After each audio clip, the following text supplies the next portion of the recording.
Alfred Ngaro. Whakaloparea te Kiamatolosi in support of Niue Language Week. Mr Speaker, to the Minister of Housing, what progress has the government made in addressing Auckland's housing supply issues over the past 2 weeks? Mr Speaker. Honourable Dr Nick Smith. Mr Speaker, on Thursday the 3rd of October, we formally signed the Auckland Housing Accord with the unanimous support of the Auckland Council. We also announced the first 11 special housing areas in Auckland last week, made possible by the Housing Accord and Special Housing Areas Act, passed in the last session of Parliament, but opposed by members opposite. It will enable the first tranche of 6,000 new sections in Auckland, which is crucial given the supply of sections has dropped from 4,500 to just 1,700 over the past decade. Supplementary. Supplementary question, Alfred Ngaro. How long has the land at Weymouth sat vacant, and how has this government's program helped bring the very positively received community development for housing over 1,000 people to fruition? Mr Speaker. Honourable Dr Nick Smith. Mr Speaker, despite house prices doubling and there being acute shortages and overcrowding issues in South Auckland, this 16 hectares of public land sat vacant all of last decade. 4 actions by this government have enabled this exciting development to proceed. The first is the Ngā Mana Whenua Tamaki Maraka Treaty Settlement, led by my colleague, the Honourable Chris Finlinson. The second is the Housing Accords and Special Areas legislation that enables the subdivision to be fast-tracked and the first homes to be completed mid-next year.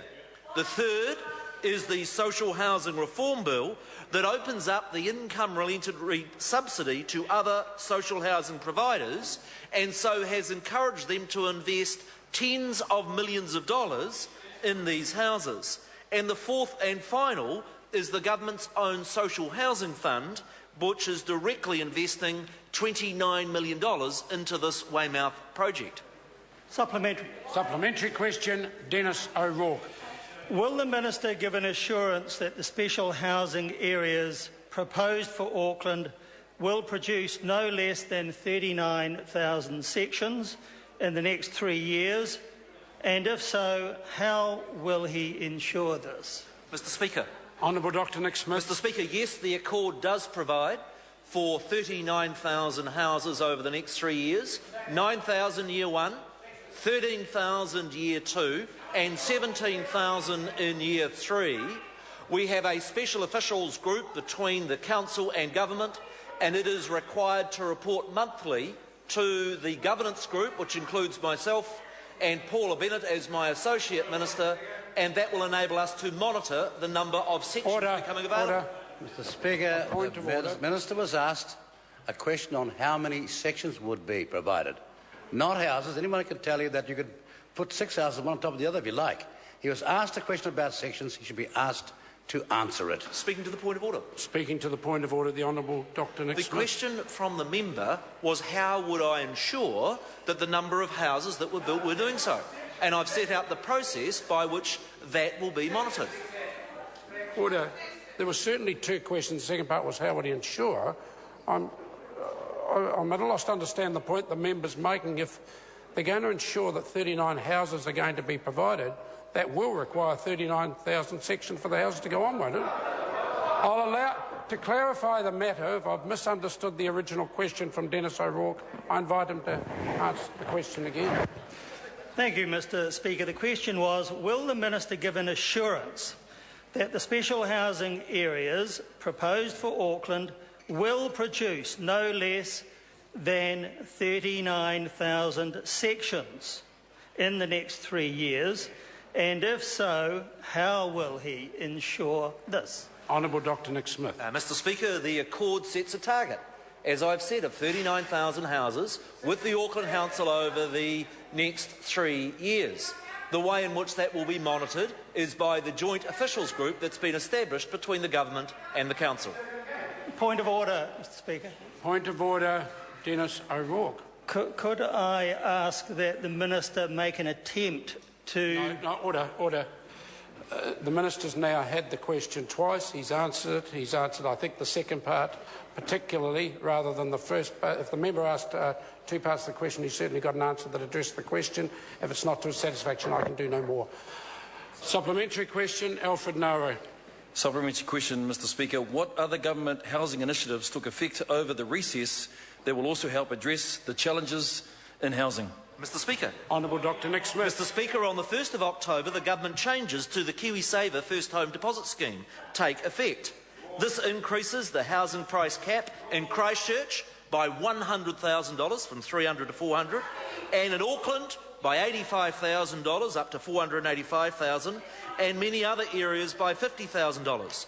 It also increases the income cap from $100,000 to $120,000, and these combined changes will enable a further 25,000 families to pull together a bigger deposit for their first home over the next 4 years.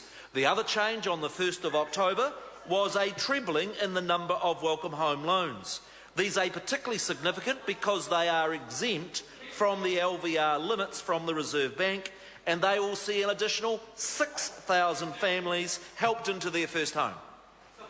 Supplementary question, Phil Twyford.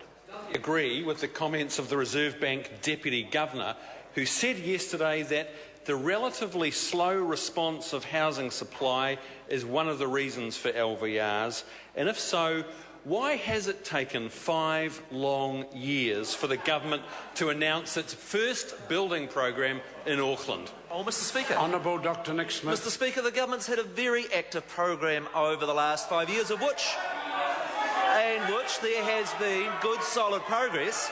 The question I've got for the member: house prices doubled in 9 years and Labor did absolutely zip. Supplementary.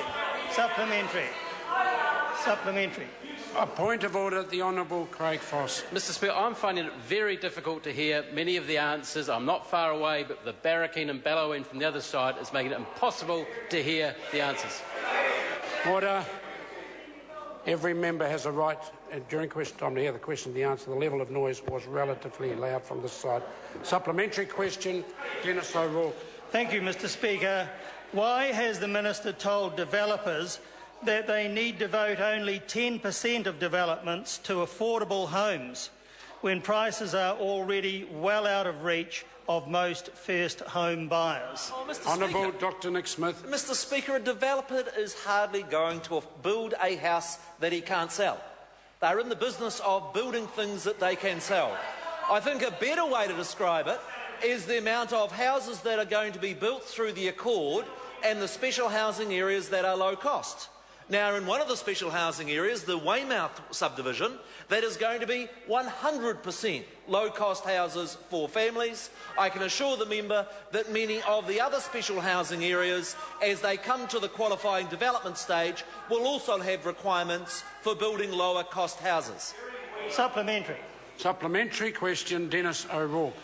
Given that the cost of consents and development contributions average only 4% of the cost of a new home, according to Local Government New Zealand, by what means will the Minister ensure that a minimum proportion of new sections will be affordable when all he has said about this so far is, and I quote, "Alongside the freeing up of land supply, we need to constrain the impact of development contributions on section prices, get better value for building materials, make efficiencies in building consents, and improve productivity in the building industry." Honourable Dr Nick Smith. The research shows that the biggest increase in house prices has been in the section price. And the reason section prices become so expensive is that their supply has been very deliberately limited through the RMA with tools like the Metropolitan Urban Limit. If the member wants lower price sections, he should support my colleague, the Minister for the Environment, and her RMA reforms, and the member would have voted for our special housing areas legislation that frees up the land and gets lower price sections. Supplementary. Supplementary question, Dennis O'Rourke. Will the special housing areas so far proposed have a requirement for smaller sections designed for modest-sized family homes, as a means of reducing total capital cost? And if not, why not? Mr Speaker. Honourable Dr Nick Smith. Mr Speaker, under the accord that we have with the Auckland Council, the primary rules in those special housing areas about the section sizes will be determined by the Council. They have made plain that their desire is to move to smaller sections where they can be well designed. But I point out to the member that the only way we can bring those extra special housing areas into place and the smaller size sections is because of that special housing areas bill that member vigorously opposed.